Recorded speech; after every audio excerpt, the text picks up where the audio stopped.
Steve Cooper's wanted by Premier League clubs left, right and centre. Who are they?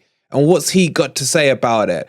And what else did he talk about in his press conference? Welcome to The Presser.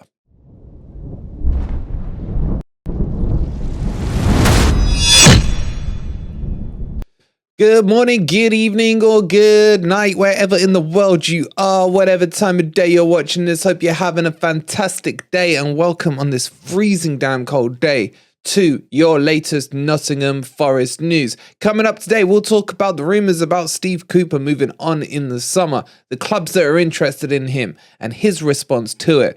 We'll give you, finally, the injury update on the players and how they're looking in terms of readiness towards the Everton game on Sunday. And we'll fill you in on all the bits and bobs that Cooper talked about in his press conference, including the likes of Lewis O'Brien, Awoniyi, and Steve Cook. Guys, before we start, don't forget to hit that like button, subscribe to the channel if you're new, and if you want to be a member, it's right there, only 99p, hit that $sign.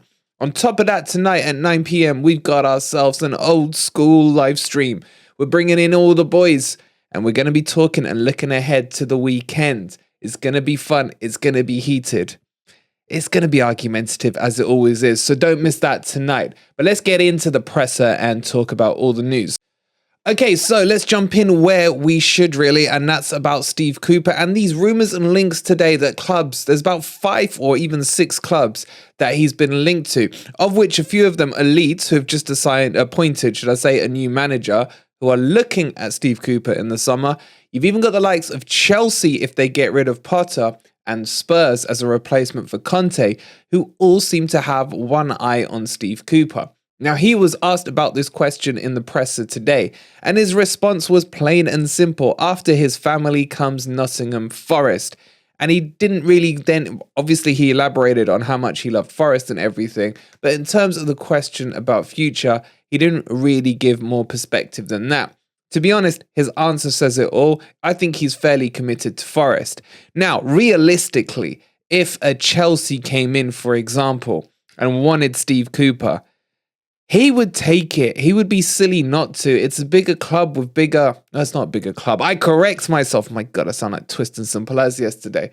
Let's say they're a more established current Premier League club will be the words I tentatively use. They have an idiot of an owner who just chucks money left, right and centre at the club. And he would have a lot of resources currently. So it would be something I think that could tempt Steve Cooper away. But I don't think a likes of a Leeds or a Brentford or a club that's kind of in that middle echelon of the Premier League would tempt him away either. So, but I do like what was said on TalkSport first time. Simon Jordan. Actually, I've kind of grown on. Simon Jordan's grown on me. I'm not going to lie to you guys. He's grown on me this season. But what he said is very simple, that Cooper should show the same loyalty back to Marinakis that Marinakis showed to him after the Leeds game. And I think that's a very fine and fair statement. But what do you guys think about this news?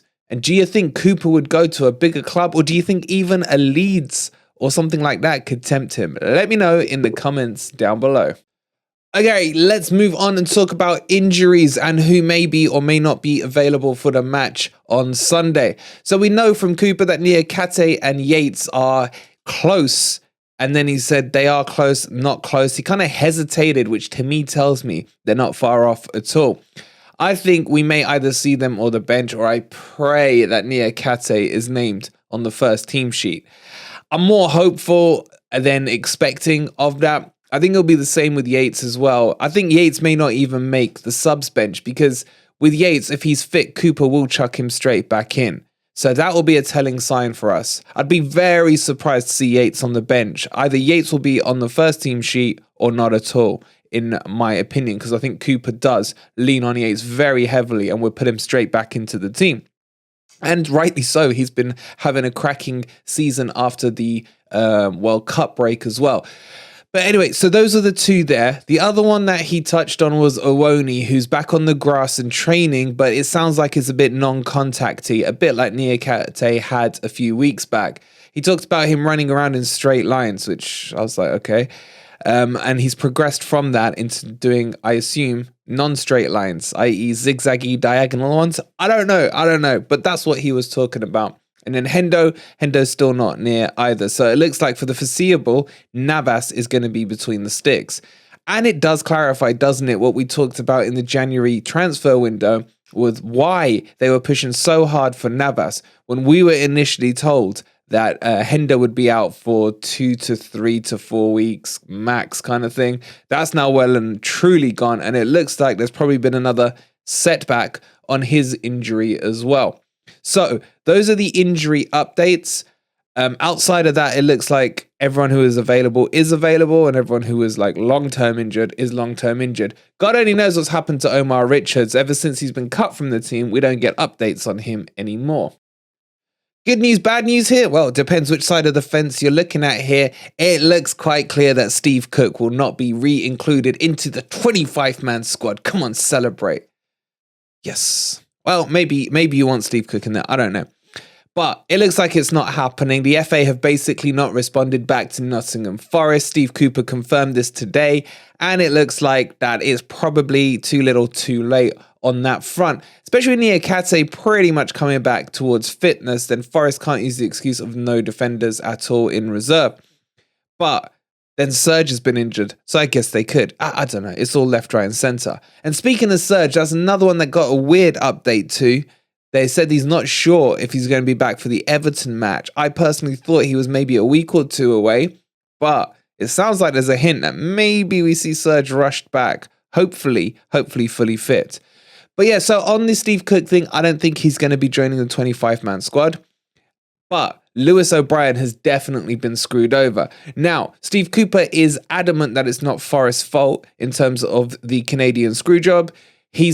I feel like he's almost hinting without saying it in a nice way that it was Blackburn who didn't get the paperwork in, etc., which is what I heard it was anyway. But the problem is Lewis O'Brien. Look, whoever screwed up the paperwork or not, the fact that he was cut from the team in the first place, for me, was criminal. He's way better than some of the midfielders who did make that cut. And I just feel sorry for him now. He's been on Twitter tweeting saying how gutted he is. So he is stuck in limbo. Coops is still saying that he is adamant that they're going to sort him something out, that they'll stand by their players and make sure things are resolved. But you've got to feel for him. As I've said, I think there's a quality player in him. I know some of you agree. I know some of you disagree, but that's the beauty of this channel. Get your comments and thoughts in down below because I want to hear them. But that's where we are with Lewis O'Brien. All right, so a few other things that Cooper was asked as well was about facing Sean Dyche. And how does it feel? He basically was asked, is this a 6-pointer? Before we get into it, if you haven't already, quick reminder, hit that like button, subscribe to the channel if you're enjoying the content. So with this, he gave the usual manager talk where he was saying basically, you know, he kind of hinted at 3 points as 3 points, no such thing as a 6-pointer, but you look at it in relation to where the opponents are in the league. There's other teams playing, etc., etc. So he's downplaying the size of the game, which is exactly what you'd expect from a manager. You don't want him to build up too much pressure internally on what's going on. But we know as fans that this one is a 6-pointer. This one is huge. And internally, I'm sure they're looking at it that way. But there's certain things he can and can't say in front of a camera. So we'll say him for him. It's definitely a 6-pointer. It's definitely got huge ramifications. It feels like this is the biggest game of the season so far. But then again, next week, the Spurs game will feel like the biggest one so far, and so on and so forth. But in terms of Sean Dyche, he obviously was asking the question. I'm talking about the reporter here, because Sean Dyche, as we mentioned yesterday, has been to pretty much every Forest home game. So it's going to be interesting as it's the first time that Cooper's come and locked horns against Sean Dyche on a one-on-one battle. So we'll see how that goes. He asked about the pressures as well of the home games now because how crap we are away from home. And Cooper didn't really want to talk about the away form. He said, we got a home game now and that's where our focus is. We want to do better than we did last week. The usual, again, managerial spiel on that. The press conference overall lasted about 20 or so minutes from what was aired of it. The questions were interesting and Cooper did a good job of keeping it on a level. Didn't spike it up, didn't bring it down at all. So he's downplaying the pressure side of things to calm everyone down, I think, internally. But I'm not calm, man. I'm getting worried. And we're going to get under the bonnet of this one tonight at 9 p.m. I still think we're going to win it. I hope we're going to win it.